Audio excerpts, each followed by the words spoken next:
Nik eno erakusten nini hori patata frigitu egiten, ez jaile. Ba, orduan zeinek erakutsiko?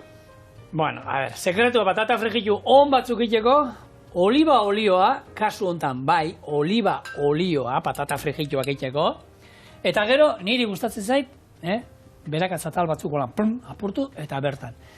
Eingo dituguna bi zatitan, lehenengo erregoziko ditut, suabian, barrutik egoziko ditugu, atera ingo ditugu, eta gero ja, errezeta presta daukagunean, zu bizian jarriko du olio hau, eta hor gorritu bat egingo dugu. Hor jatetxetan eta egiten dan moduan.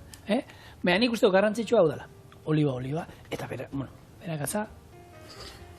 Nerea, jaiona hori, nik esan nizun, hor bat egoen, zurekin bizizana, ero zure bikoteak, ero maite zaituen jakiteko, patata frigituekin egin alzala olako...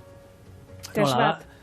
Test bat edo. Test bat, bai hori da, hortik rankin bat atera da. Hartu eta kilore oliotan frigitzen dituen olan patata izostuak atatzen baizkizu, izostuak eta frigitu, horrekin utzi, ez jarraitu berak. Ja, hartu kilore oliotan da patatak zuritu eta mosten baitu eta egiten baizkizu, bueno.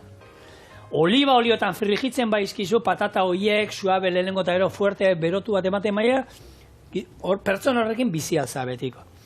Eta gaina horri, berakatzatal batzuk apurtuta eta sartzen baizkiota, heldu ondo aldameneko hori, eta ez utzi inoiz, ze bizilagun guztiek nahiko dute.